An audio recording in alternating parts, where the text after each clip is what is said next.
नमस्कार, बहुत स्वागत है आप सभी का। मैं हूं आपके साथ अमृता गर्ग और आप देख रहे हैं न्यूज नेशन पर किसी भी खबर का संपूर्ण विश्लेषण करने वाला शो लाई डिटेक्टर टेस्ट। इसमें आज बात करेंगे अमेरिका में मौजूद स्लीपर सेल्स के बारे में। जी हां, सुपर पावर अमेरिका 24 घंटे के अंदर अंदर 2 हमलों से दहल गया है और 15 लोगों की मौत हुई है, 40 लोग घायल हुए हैं। पर आने वाले वक्त में खतरा इससे बड़ा भी हो सकता है, क्योंकि पूरी दुनिया में चर्चा ये चल रही है कि क्या अमेरिका में आईएसआईएस के स्लीपर सेल्स मौजूद हैं। क्या अमेरिका के न्यू ऑरलियंस और लॉस वेगस में जो हमला हुआ उसके बीच आईएसआईएस कनेक्शन है? क्या दोनों धमाके आईएसआईएस ने करवाए हैं? सीरिया से लेकर अमेरिका तक कैसा है ये नेटवर्क, एक एक डिटेल इस रिपोर्ट में। बगदादी के शैतानी भूत का सच।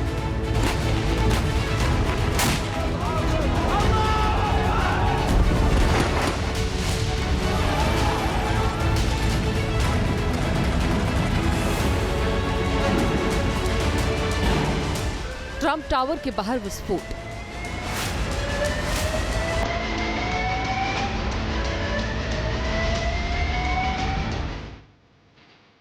न्यू ऑरलियंस में दौड़ी दहशत की कार।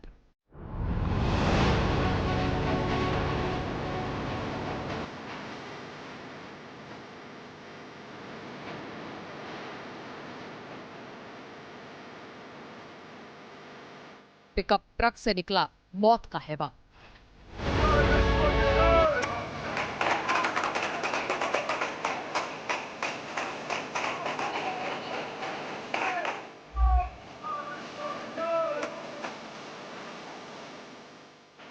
चौबीस घंटे के अंदर अंदर अमेरिका में ये दूसरा हमला हुआ है, जिससे दुनिया का सुपर पावर मुल्क अमेरिका भी टेंशन में है।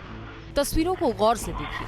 पहला हमला न्यू ऑरलियंस में हुआ, जहां पर नया साल मना रहे लोगों के ऊपर पिकअप वैन इतनी तेजी से दौड़ी कि लोगों को बचने का मौका तक नहीं मिला और जो बच गए उनको गोलियों से भून दिया।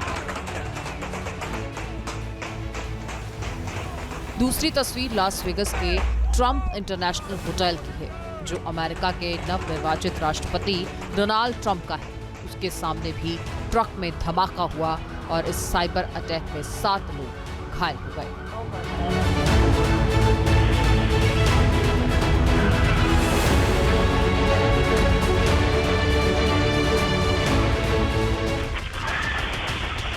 नए साल के दिन जो पहला आतंकी हमला हुआ, पहले उसे देखिए, फिर आपको बताएंगे कि क्यों कहा जा रहा है कि बगदादी का शैतानी भूत जाग गया। सड़कों पर लोग नए साल का जश्न मना रहे थे, तभी एक सफेद रंग की बेकाबू पिकअप आई और लोगों को रौंदती चली गई। पिकअप की स्पीड इतनी थी कि लोगों को संभलने का मौका भी नहीं मिला। उसकी चपेट में जो भी आया बुरी तरह से जख्मी हुआ। अमेरिका के लुइसियाना राज्य के न्यू ऑरलियंस शहर में हुई इस आतंकी वारदात से हड़कंप मच गया है। जब हमला हुआ उस वक्त शहर के सबसे बिजी बॉबिन स्ट्रीट पर हजारों लोग नए साल का जश्न मना रहे थे। उम्मीद किसी को नहीं थी कि अचानक कोई ऐसी गाड़ी आएगी और सबको रौंद डालेगी।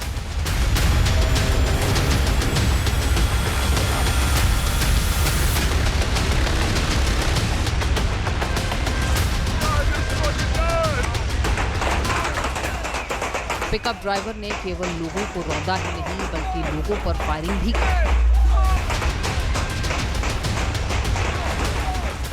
इस पूरे हमले के बाद नए साल के जश्न का माहौल ही मातम में बदल गया। ये वारदात जिस तरह अंजाम दी गई, उससे साफ है कि सब कुछ एक सोची समझी साजिश के तहत हुआ।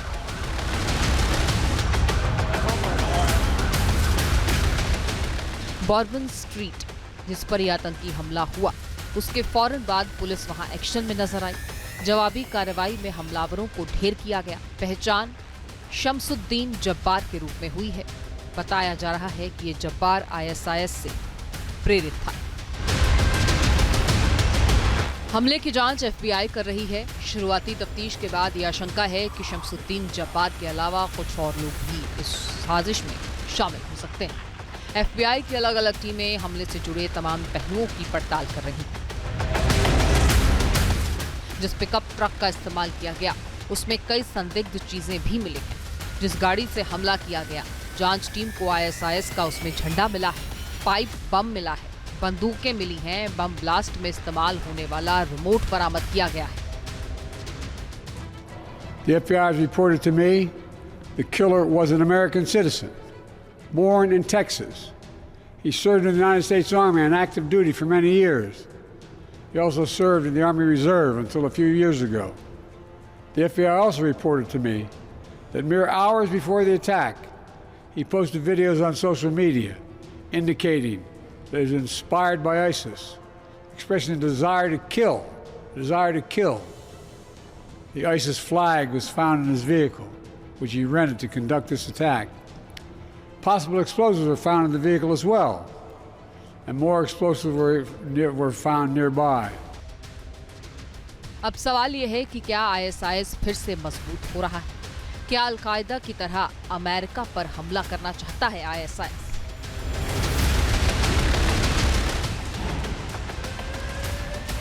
और अब ये तस्वीर नंबर 2 देख लीजिए। हमले की जगह लॉस वेगस, जहां ट्रंप इंटरनेशनल होटल पर हमला हुआ। टेस्ला के ट्रक में साइबर धमाका हुआ। धमाका होते ही अफरा तफरी मच गई। ट्रक सवार की मौत हो गई और 7 घायल। वीडियो भी वायरल हो रहा है। होटल के बाहर ट्रक में जोरदार धमाका होता है और आग लग जाती है।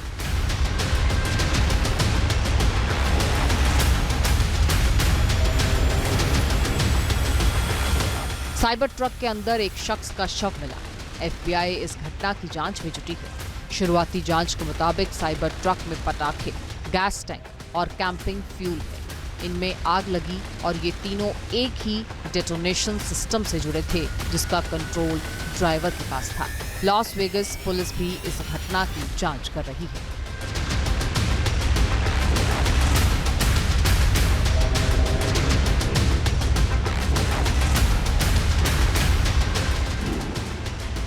इस हमले में ज्यादा नुकसान तो नहीं हुआ है, लेकिन अफरा तफरी जरूर मची है। साथ ही ट्रंप टावर की सुरक्षा को लेकर सवाल उठ रहे हैं। एहतियात के तौर पर ट्रंप होटल को भी फौरन खाली करा दिया गया है। फिलहाल एजेंसियां इसकी जांच कर रही हैं कि न्यू ऑर्लियंस में जो घटना हुई है और लास वेगस की जो घटना है, आपस में उसका कोई लिंक है या नहीं।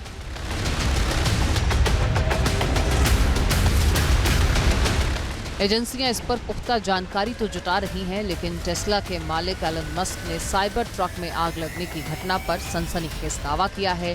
दोनों घटनाओं को एक दूसरे से जोड़ दिया है और सोशल मीडिया पर एक पोस्ट लिखा है, जिसमें वो लिखते हैं कि ऐसा लगता है कि ये घटना आतंकी घटना है। लॉस वेगस में फटने वाला साइबर ट्रक और न्यू ऑर्लियंस शहर में भीड़ को जिस तरीके से ट्रक ने रौंदा, वो दोनों एक ही कार रेंट वेबसाइट से किराए पर लिए गए थे। ऐसे में कहीं ना कहीं दोनों का संबंध है। साइबर ट्रक में विस्फोट अपने आप नहीं हुआ है, उसमें या तो आतिशबाजी की गई है या फिर विस्फोटक लदा था। लॉस वेगस के इस धमाके को जांच एजेंसियां और पुलिस आतंकी हमले के एंगल से भी देख रही हैं। हर पहलू से जांच हो रही है। अमेरिकी राष्ट्रपति बाइडेन ने भी साफ किया है कि लॉस वेगस में हुए विस्फोट और न्यू ऑर्लियंस में हुए हमले के बीच क्या कनेक्शन है, इसकी पड़ताल जरूर होगी। Additionally, we're tracking the explosion of a cyber truck outside the Trump Hotel in Las Vegas. Law enforcement and the intelligence community are investigating this as well, including whether there's any possible connection with the attack in New Orleans. Thus far, there's nothing to report on that score at this time.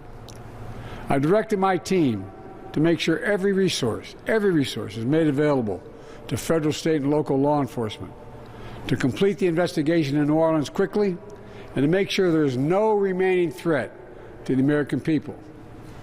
एक तरफ पूरी दुनिया नए साल के जश्न की तैयारी में थी, तो दूसरी तरफ अमेरिका फ्रांस के बम वर्षक विमानों के साथ मिलकर सीरिया में ISIS के ठिकानों पर तबाही बरपा रहा था।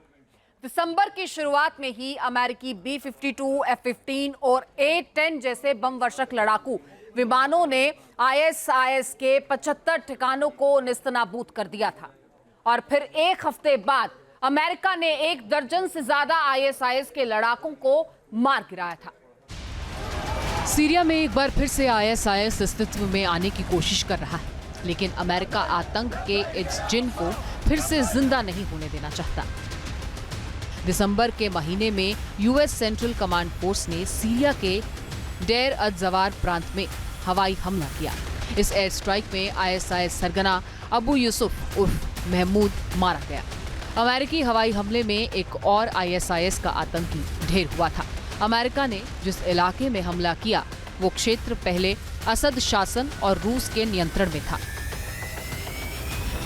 यूसुफ को मारने की रिपोर्ट ऐसे समय में आई जब कुछ दिनों पहले ही अमेरिका ने सीरिया में सटीक हमलों के माध्यम से 12 ISIS आतंकियों को जहन्नुम की राह दिखाई थी। अबू यूसुफ सीरिया में ISIS आतंकवाद का दूसरा रूप माना जाता था। पूरी दुनिया में आतंकवाद, कट्टरपंथ और आपराधिक गतिविधियों में उसका नाम जुड़ा था। अबू यूसुफ एक प्रतीकात्मक नाम था जो कई आतंकवादी और कट्टरपंथी संगठनों के लड़ाकों द्वारा इस्तेमाल किया जाता था। दावा यह किया जा रहा है कि अबू यूसुफ ISIS का एक प्रमुख प्रचारक था। वो आतंकी हमलों की योजना और उन्हें अंजाम देने में भी शामिल रहता था। ISIS से लड़ाकों को जोड़ने का काम किया करता था और आतंक के इस पेड़ को अमेरिका ने गिरा दिया था। सवाल ये है कि क्या अबू यूसुफ का बदला लेना चाहता है ISIS? क्या अमेरिका में हुए हमले अबू यूसुफ की मौत का बदला है? कि एक ऐसा अटैक जो ये दिखाता है कि ISIS ने दोबारा से अपने पंख फैलाने शुरू कर दिए हैं और बहुत मुमकिन है कि ISIS 9/11 जैसे एक और अटैक की कल्पना सुपर पावर अमेरिका में करने की प्लानिंग कर रहा हो। सीरिया में तख्ता पलट के बाद अमेरिका काफी एक्टिव हो गया है, क्योंकि जिस तरह से ISIS के आतंकी सीरिया में अग्रेसिव अप्रोच अपना रहे हैं, उससे संकट फिर से पूरे मिडिल ईस्ट पर छा गया है। वही दिन याद आ रहे हैं जब सीरिया से लेकर इराक तक ISIS के आतंकी तांडव मचाया करते थे। लिहाजा अमेरिका अब सीरिया में ISIS के इस खतरे को देखते हुए एक्टिव है।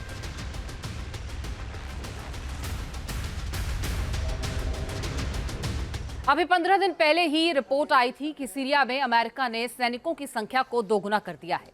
अमेरिकी विदेश मंत्री एंटनी ब्लिंकन ने ब्लूमबर्ग सर्विलांस प्रोग्राम में बताया कि बाइडेन प्रशासन सीरिया में अपने सैनिकों की संख्या को बढ़ा रहा है।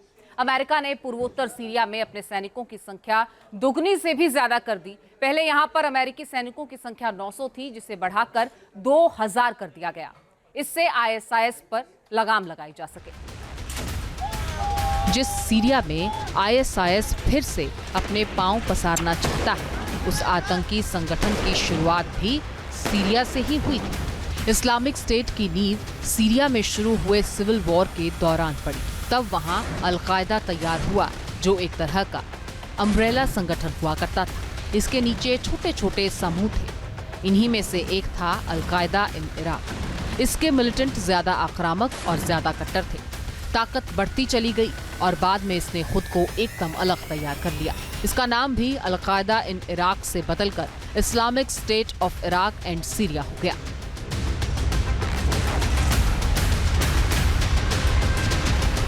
साल 2011 से अगले 4 ही सालों के भीतर इस्लामिक स्टेट ने सीरिया के सभी बड़े शहरों पर कब्जा कर लिया। यहां तक कि इराक में भी उसकी धमक सुनाई देने लगी। कुल मिलाकर लगभग 1 लाख वर्ग किलोमीटर की इस टेरिटरी पर इसका पक्का राज चलता था, जबकि आसपास के इलाकों में भी इसका असर दिखाई देने लगा था। सीरिया पर कब्जे के बाद ISIS आम लोगों को भी निशाना बनाने लगा। 2011 से लेकर 2016 तक सीरिया में ISIS बारूदी दुर्गंध खोल दी थी। अपने संगठन का लगातार विस्तार करने लगा था। मिडिल ईस्ट में मौजूद अमेरिका के सैन्य ठिकानों को भी उसने टारगेट किया। सीरिया के साथ साथ ISIS का खतरा पूरे मिडिल ईस्ट पर मंडराने लगा। लिहाजा जितनी तेजी से आतंक के ये संगठन अपने आप को बढ़ा रहे थे, उसकी बर्बादी की स्क्रिप्ट भी उतनी ही तेजी से लिखी जाने लगी। साल 2016 से अगले साल भर के लिए अमेरिका समेत कई देशों ने मिलकर सीरिया और इराक में सैन्य अभियान चलाया, इस्लामिक स्टेट को खत्म करने लगा। वो दिन भी आया जब 27 अक्टूबर 2019 को तत्कालीन अमेरिकी राष्ट्रपति ट्रंप ने ISIS के आका बगदादी के खात्मे की घोषणा की। Last night, the United States brought the world's #1 terrorist leader to justice.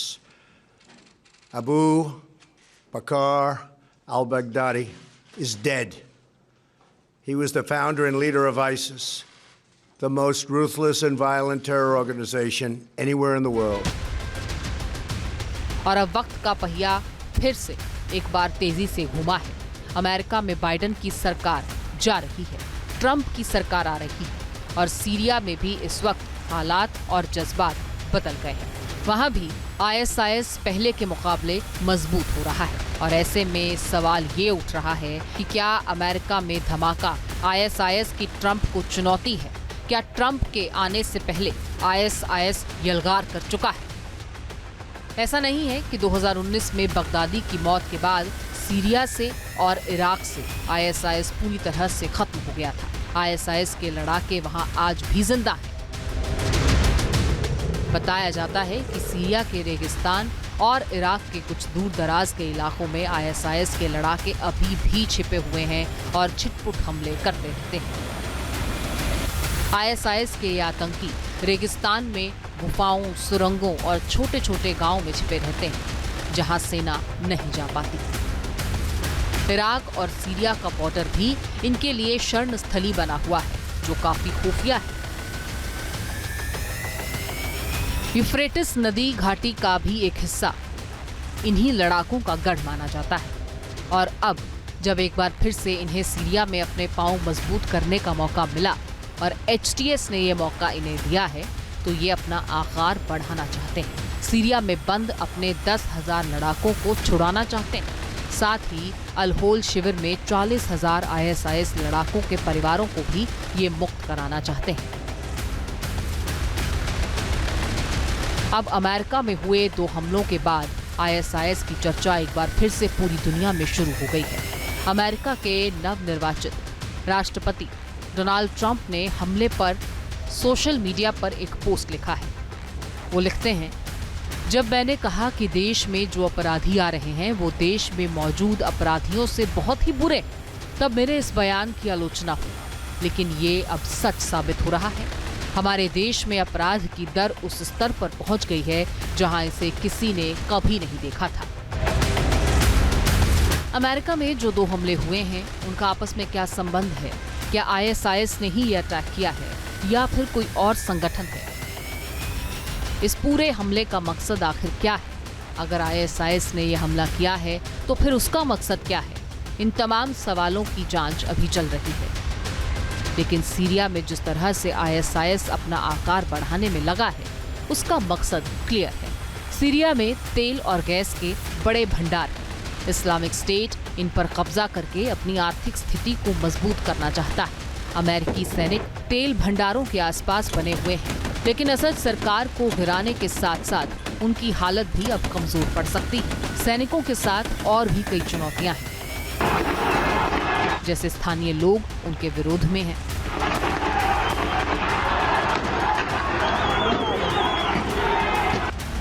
Syria और इराक के चरमपंथी गुटों को कई और देशों का समर्थन है।